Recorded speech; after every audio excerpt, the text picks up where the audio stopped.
Today's April 29, 2024. My name is Rob Carr of Kalamazoo Right to Life. This is Pro-Life Week. Well, I've got a full plate today, so we need to get started. I will be looking at my notes. I don't want to misquote myself or forget anything. So forgive me if that bothers you that I'm looking down. I mentioned last time that the Arizona State House voted to repeal the state's 1864 pro-life law that had been passed when Arizona was just a territory before it became a state. And the law had guaranteed or prohibited abortions for all 9 months of pregnancy. So it was a very strong pro-life law.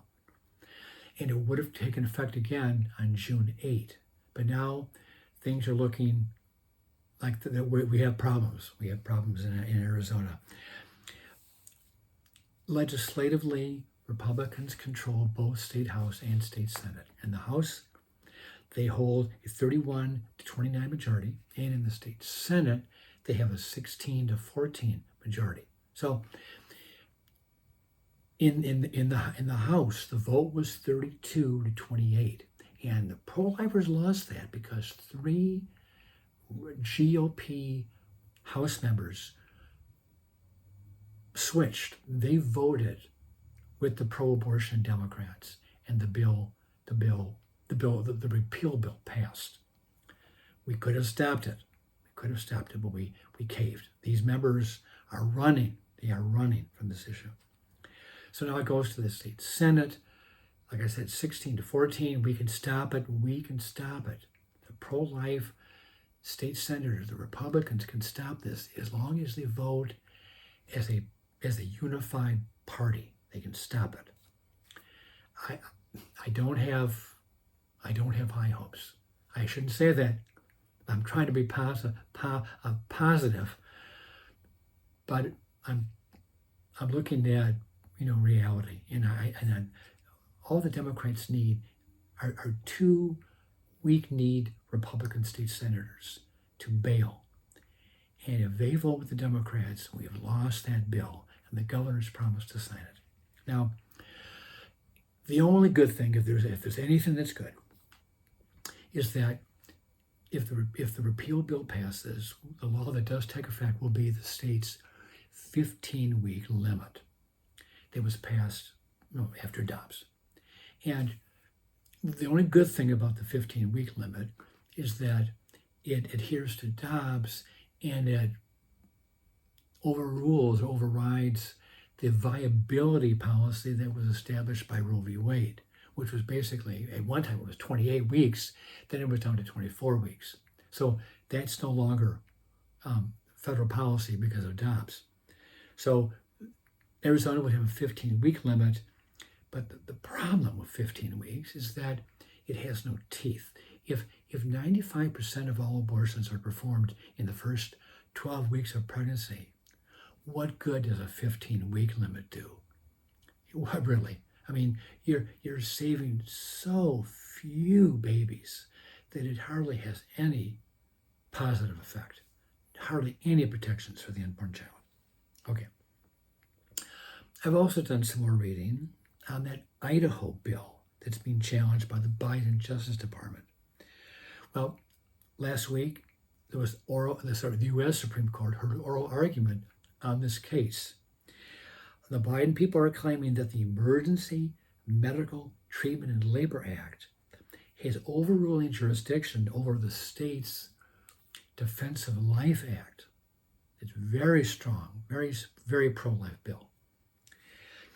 But during oral argument, Justice Sam Alito, who actually wrote the Dobbs opinion, Justice Sam Alito noted that the federal law defines, quote, emergency medical conditions as those that put the health of the woman or her unborn child in serious jeopardy, unquote. Alito added that it seems to mean that the hospital must, quote, try to eliminate any immediate threat to the child, though performing an abortion is antithetical to that duty, unquote. So he sees, a real a real conflict between protecting the child, because the unborn child is mentioned in the bill, and the whole issue of the mother's emergency. So there's real conflict here. Later, Justice Neil Gorsuch asked the Idaho attorney Joshua Turner, quote, "What do we do with EMTALA?" That's the acronym for this act, the federal law. "What do we do with EMTALA's definition of individual to include both women and, as the state says, the unborn child?" Unquote.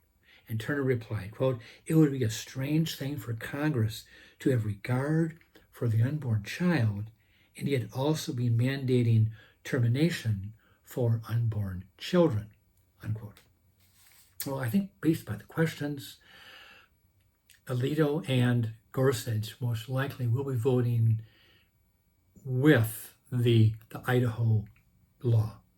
And it's very, very possible, very probable, I think, that they will be able to get a majority to uphold the Defense of Life Act. Okay.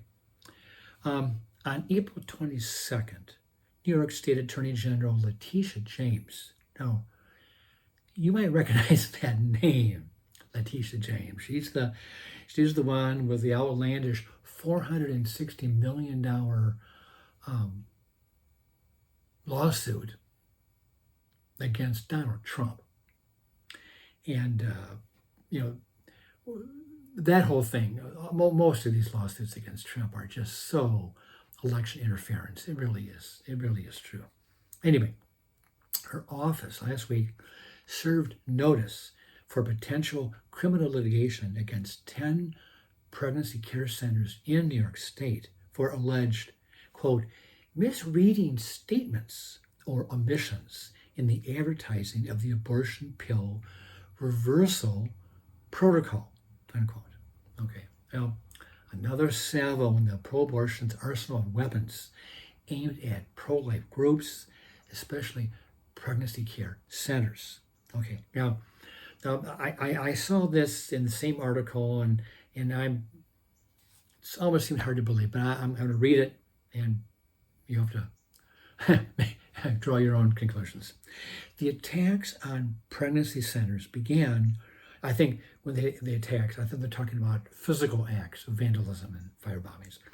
The attacks on pregnancy care centers began on June 7, 2022, with the firebombing of Compass Care's medical office in Buffalo, injuring 2 firefighters.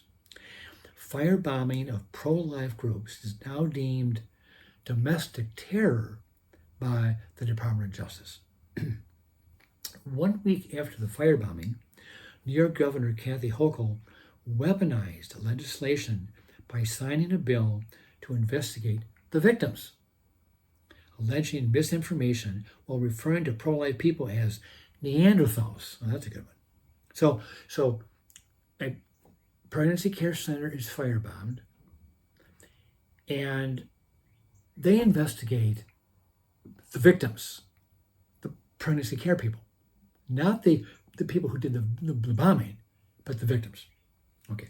Shortly after, New York Governor, Attorney General Letitia James, who I mentioned before, conspired with big tech like Google to censure pro-life pregnancy centers, keeping women from finding them on map features. Most of us have used Google Maps to find something or get directions all the time.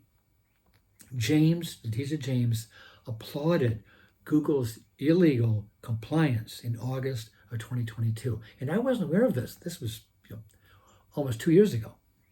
The timeline of attacks including vilification of pro-life pregnancy care centers through negative PR and activist litigation can be found on Compass Care's webpage. Okay, now let's turn to some good news. The Kansas State House has voted. Now, remember, obviously, unless you're in Nebraska that only has one, it's a unicameral state government, or one house. But the other 49 states, we have a bicameral, a state house and a state senate. So the Kansas State House has voted to override vetoes from the pro-abortion governor, Democratic governor, Laura Kelly.